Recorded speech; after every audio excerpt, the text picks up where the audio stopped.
Hey guys, today is the last day with my new Tesla Model 3. I've had it for almost 2 years now, about 18 months, and I'm selling it today to the new owner. We are going to go to the Loja de Cidadão and do the transfer. He's going to transfer me the cash. He went for a test drive yesterday around Lisbon and he's happy with everything, so he's going to be buying it, and I'm going to be talking to you guys about the process and my experiences with this car, and in the end I'm going to talk about why I'm selling this car and whether it was a good car and whether you should get it for yourself.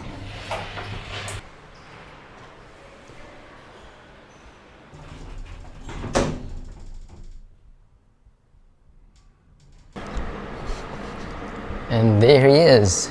It's always a bittersweet moment when you have to sell your car, and for me this is a especially special car because it was the first new car that I've ever bought. So brand new from, I mean there's no dealer in Tesla, but brand new from the manufacturer. And obviously I haven't had a brand new car before. I've done 30,000 kilometers on this car, 31,000 as of yesterday, and it's been a great experience, to be honest. It's also been a special vehicle for us because it's our first car in Portugal, and I think having this car was really helpful because we arrived in Algarve and we wouldn't have been able to go anywhere if we didn't have a car, because in the Algarve you do need a car and it's not as public transport friendly as say the other cities like Lisbon, where we are in right now, or in Porto. So it was quite a blessing that I ordered this car before we moved here, and turned out that it was quite a good purchase. So if you're considering buying your first EV, I do think the Tesla Model 3 is a good option. It is pretty spacious for the size and pretty reasonable in terms of price as well. You don't really get anything in terms of this quality and technology at this price point. So we are heading through to the Loja de Cidadão in Laranjeiras, and I will show you guys when we arrive there. If you guys are only joining us now, you would know that we moved to Portugal almost 2 years ago, and I've been driving around in my Tesla Model 3 mostly. We've driven to all parts of Portugal. Right now we're in Lisbon. I actually decided to get PPF on this car, but only frontal PPF, mainly because after we moved to the Algarve I realized probably don't need PPF as much as I thought we did, because when we first arrived I actually drove in Lisbon and I saw how tight the parking is and thought to myself, if I don't get PPF I'm definitely going to get a bumper rash or scratches, because I tend to park in tight spaces, and a few touches here and there will definitely scratch the paint. But then I realized after, when we moved to Algarve, I didn't really need to have that because the parking spaces there are huge and there's not much traffic compared to Lisbon. But then after that I noticed that there was a few paint chips on my front bumper, and that was just purely from driving on the highway and from some stone chips. So if you have the white Tesla Model 3 or the black one, those are the base paint colors, and they need like very few layers, so they get easily chipped and paint chipped. So if you are considering getting one of those colors, I do recommend at least getting a frontal PPF so that you don't run into this issue. But anyways, yeah, I got the front resprayed and then PPF'd, so the front is going to be protected for the new owner as well.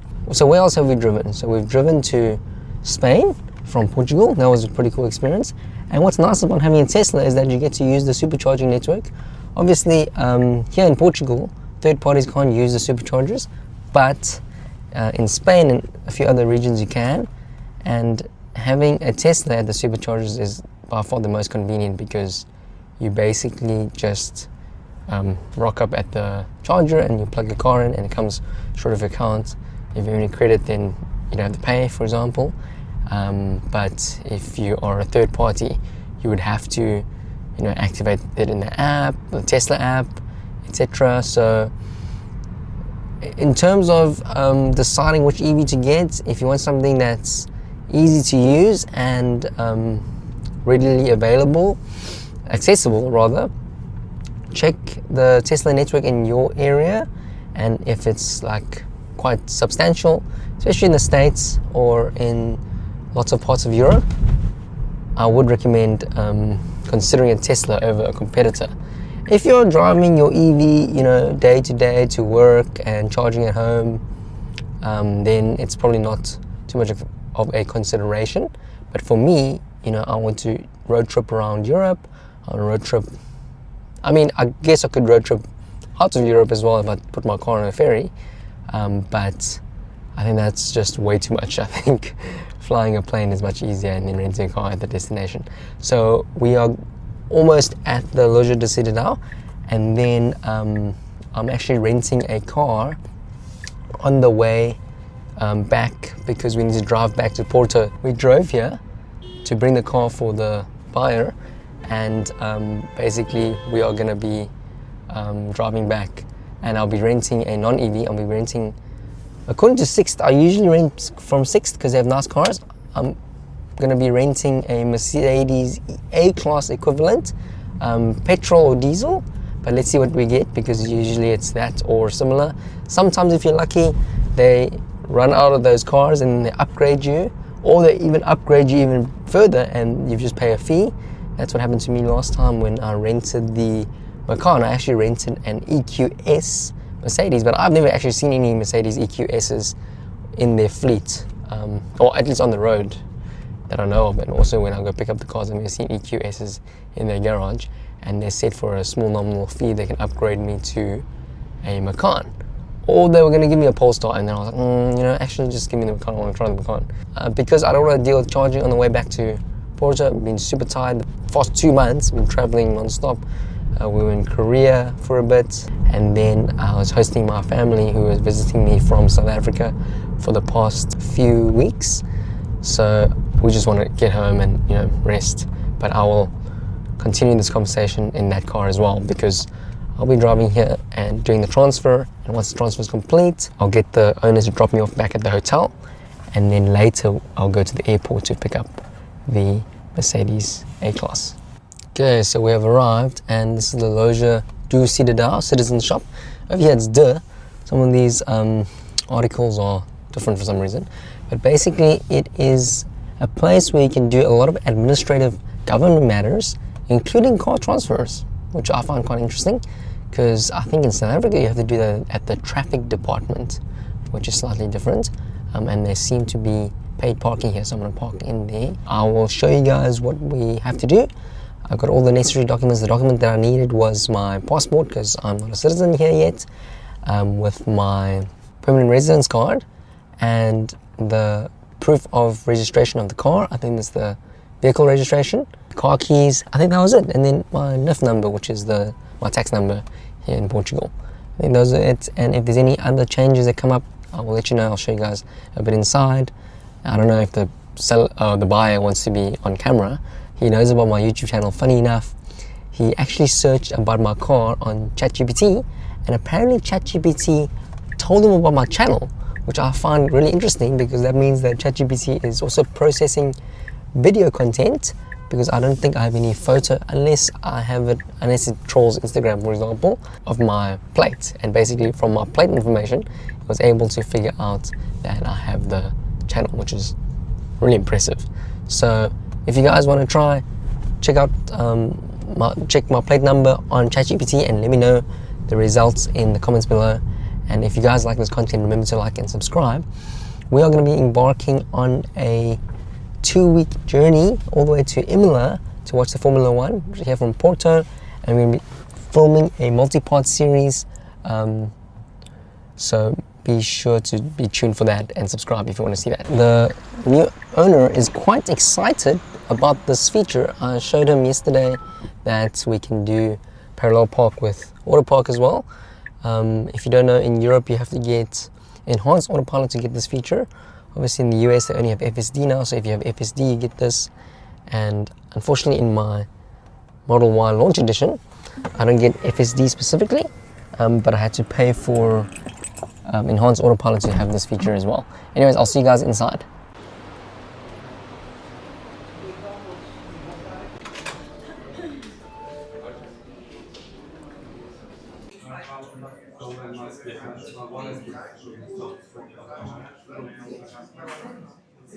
Many hours later. Okay, so that was quite a rigmarole. We couldn't get the money transferred, so I didn't go ahead with the transfer of the vehicle. So then we went to the bank because the reason why the amount couldn't be transferred was because the amount was too high to be done via the app. So I went to the bank, and then the bank was like, oh yeah, we'll do the transfer, then we'll do the transfer, and they said it will only arrive on Monday. Today's Friday. And I was like, no, it's not going to work. I can't transfer the car, and then what if the amount gets cancelled or if it gets bounced by my bank and I don't get the money? So I phoned my Portuguese accountant, and he said that, you know, if you don't get the money, you can you should cancel the transaction because if you don't feel comfortable, since you're a foreigner, etc. And then I put him on the phone with the banker, and the banker explained to him that there are certain ways to do it, and the best way to do it is do it at the ATM because it cannot be reversed at the ATM, and if he gives proof at the ATM, then he cannot reverse it, and it'll still arrive on Monday. And then I was like, well, if it arrives on Monday, then I'll come on Monday and do the transfer. And such a rigmarole. But basically, before we decided to do that, the banker just decided to proceed with the urgent transfer, which is also uncancelable, but it wasn't at the ATM. And he said it will arrive in a couple of hours. Unfortunately, after we left the bank and dropped the buyer off at the insurance because he's trying to get a better rate for his insurance, and it arrived in 30 minutes. So I have the money now. Went to check out at the hotel with Finley and my girlfriend. So we are now going to fetch the guy. I'm starving now, so we're going to go all get lunch first, and then go to the Loja Cidadão to do the name transfer of the car, and then this car is basically no longer mine. It has been pretty bittersweet selling this car because, you know, it was our first car, our first new car, and then our first car in Portugal. If you guys are considering getting a Tesla Model 3, Model Y, and you are also considering seeing how much it costs, watch till the end of the video because I'll do a breakdown of how much I sold my car for, how much I bought it for, what options I got, and also some advice on which options you should choose and avoid if you want to retain the maximum resale value. Because obviously some of the stuff that I added didn't really add any value to the resale, and I couldn't really get much more money from that because I've added this option. So stay tuned. We're gonna head through to lunch and then go to the Loja de Cidadão. Apparently it takes really quick, like once the paper's submitted and stuff, the car's effectively transferred to him, and then we'll go fetch my car from 6th, my Mercedes, and we'll drive back home to Porto.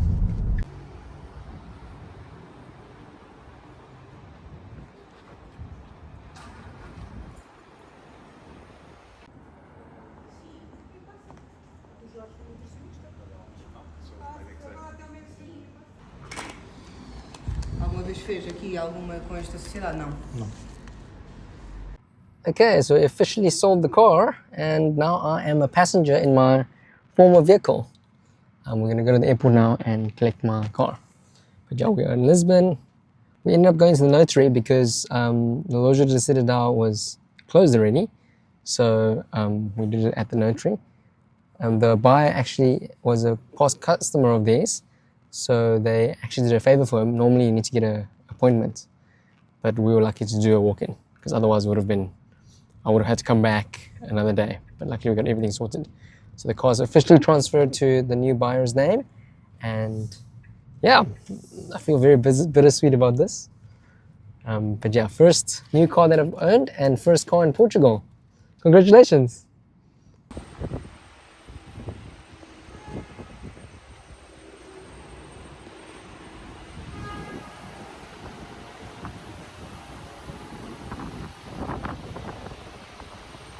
Okay guys, so I rented the car from Sixth. It's the Mercedes A-Class. It's actually a first time driving Mercedes. I don't remember the last time I drove a Mercedes actually. Yeah, I drove an old Mercedes long ago, but I've never driven a new one, a modern one. So let's see how this is. And this is actually an A200, so it shouldn't be that laggy. I drove the Q2, Audi Q2 recently in Barcelona, and that was quite a disappointment. It was a diesel and it just felt like it was very laggy. Obviously, maybe it's just because, you know, I've gotten so used to driving EVs. Yeah, this car is actually relatively new because it's got USB-C everywhere. and 25,400 kilometers. Okay, I always forget to do this. I need to shift into gear. Cool. All right, off we go. Okay, so after driving the Tesla for so long, how do you feel about all the buttons? So I think the buttons are useful if you know where they are and like you're used to them. So for example, I can feel here I want it colder or warmer because I know this button's here now. But to be honest, I do still prefer buttons. The stalk though, Tesla used to have a stalk to shift as well, just like the Mercedes, and it just feels a bit clunky. This car does feel very plasticky though. I mean, these stalks and this fake carbon fiber thing, it's not too bad for an A-Class, to be honest. I do think it's better than the Audi A3. Let me know what you guys think in the comments below. But yeah, so we are going to be driving back to Porto now. But we sold the car, as you guys saw earlier, and that was actually, to be honest, it wasn't as bad as it could have been, but it wasn't as smooth as I thought it was going to be, because initially what we thought was he's going to transfer the money directly while we're at the Loja de Cidadão, and then we do the transfer at the place. But then obviously the money couldn't go through, so we had to go to the bank, and then there was a big rigmarole at the bank. But at least I think all got sorted and the money did come through within about 30 minutes. So we ended up going for lunch together, and then we went back to the Loja Cidadão, and it was only 2 o'clock, and basically they had already closed that section, so they basically didn't do any more appointments. Oh, by the way, this car is much better than the Audi Q2 that I rented. It's got, the throttle isn't as laggy. The Audi Q2 was diesel, and like you step on the accelerator like full, and then it's like whereas this like definitely has a lot more throttle response. Actually quite nice, not a bad drive, to be honest. Interiors are kind of cheap feeling though, because I mean it is an A-Class. But anyway, so we went back to Loja Cidadão, and then they were closed. So then luckily he had a notary that he knew that does transfers as well. And normally, like I said earlier, you need to have an appointment, but because he was a past customer, they did him a favor, and we managed to do the transfer there and then. So yeah, all in all, something that we hoped would take like 1 hour ended up taking like 4.5 hours. But you know, these things happen, especially with administration. The part that you guys have been waiting for, so basically to calculate how much I lost on the car, or how much I ended up paying after selling the car, getting some money back from selling the car. I paid about 46,000 euros, and this is because I added the Nova rims. I also added the enhanced autopilot, and basically the enhanced autopilot was 3,700 euros. If you are planning on not keeping a car for long and you don't really care about auto park and summon, like summon's kind of like a gimmick anyways, because it doesn't really work here in Europe, I would recommend not getting that and just getting the rims if you want the rims, or obviously the color that you want. Some of the colors aren't free, because it was quite difficult to find buyers, because buyers don't really care about the autopilot enhanced, you know. When they buy the car, like that's not a big feature that comes out when they're searching for it. So that was like 3,700 euros that I paid extra, that I could have probably sold the car maybe the same price. So I sold the car for 33,500 euros. So I'll do the maths on the screen, and that's how much I ended up paying for the car and how much I spent driving 31,000 kilometers. And this is how much it is euro per kilometer depreciation of the car. And it was a 2023 year model, November 2023. So basically 2024.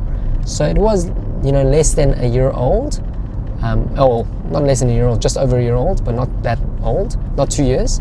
So yeah, that's how much it depreciated. It's not that bad, not as bad as the US, because I think in the US there's just a flooding of EVs and no one wants to buy.